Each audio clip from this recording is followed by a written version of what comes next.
آمین یا اللہ مسجد اقصی کی آمین یا اللہ مسجد نبوی کی آمین یا اللہ تمام مساجد کی حفاظت آمین یا اللہ عالیہ مساجد کی حفاظت آمین یا اللہ ملک کی حفاظت آمین یا اللہ ملت کی حفاظت آمین یا اللہ ملک میں امن و امان قائم کر آمین یا اللہ مسلمانوں پر جہاں جہاں ظلم ہو رہا ہے یا اللہ اس کا تو ہی بدلہ لینے والا ہے یا اللہ اس کا تو ہی بدلہ لینے والا ہے یا اللہ ہم کمزور ہیں یا اللہ ہم کمزور ہیں یا اللہ ہماری ناقص دعاؤں کو قبول کر یا اللہ جہاں پر بھی یہ حادثہ ہوا یا اللہ جن لوگوں نے اپنی جان گنوائی یا اللہ ان کی قبروں کو نور سے منور کر یا اللہ ان کے درجات بلند کر یا اللہ ان کے سیئات کو حسنات سے مبدل کر یا اللہ جنت الفردوس میں اعلیٰ مقام عطا فرما یا اللہ سارے عالم کے مسلمانوں کے لیے ہدایت کا فیصلہ فرما آمین۔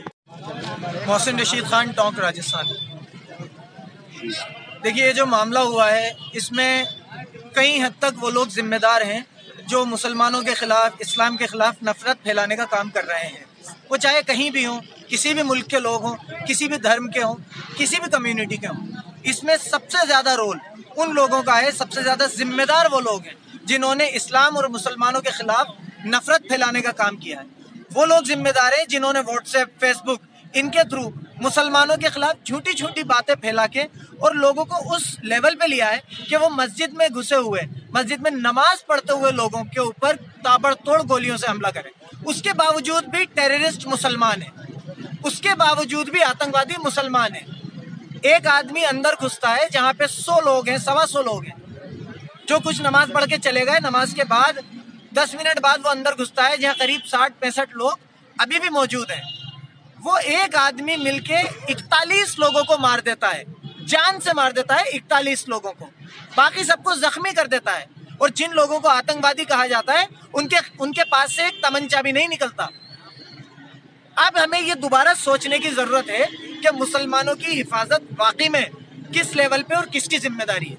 یہ چاہے نیوزی لینڈ میں ہوا ہو، اب میں یہ کہنا چاہوں گا کہ ہر جگہ پہ ہندوستان میں بھی گورنمنٹ کو یہ ضروری ہے اب کہ مسلمانوں کی حفاظت کے لیے کڑے قدم اٹھائے جائیں۔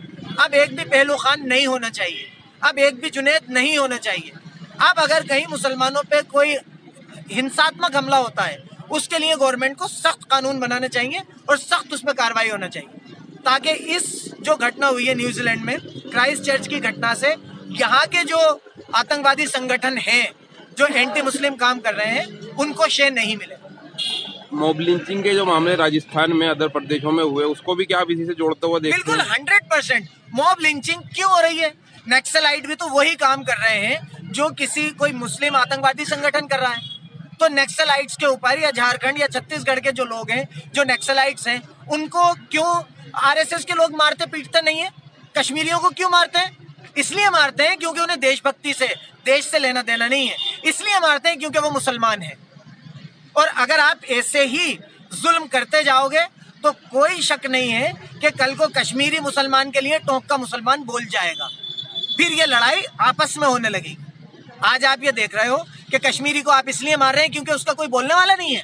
آپ کشمیر جا کے مار کے دکھائیے اپنی دیش بھکتی، آپ جھارکھنڈ جا کے مار کے دکھائیے، وہاں پر دکھائیے اپنی سورمائی۔ لیکن یہ سارے معاملے اس لیے ہوتے ہیں کیونکہ کہیں نہ کہیں گورنمنٹ لوبی انہیں سپورٹ کر جاتی ہے، انہیں ڈر نہیں ہے۔ نیوزی لینڈ میں یہ معاملہ ہوا، نیوزی لینڈ ایکشن لے گی، ایسا معاملہ ہندوستان میں نہیں ہو، اس کے لیے آج سے ہی ہندوستان گورنمنٹ کو جاگ جانا چاہیے۔ ورنہ کوئی شک نہیں کہ اس معاملے سے شے مل کے ہندوستان میں بھی کوئی آدمی جا کے اور کسی مسجد میں گولہ بارود چلا دے، ہم آئے دن دیکھتے ہیں کہ RSS کی شاخاؤں میں بندوق کی ٹریننگ دی جاتی ہے. آپ ٹوک کے مسلمانوں کے گھر چھانیے, ایک گھر میں آپ کو ایک بندوق چھوڑیے تلوار نہیں ملے گی. ان کے پاس بندوقیں کیوں ہیں؟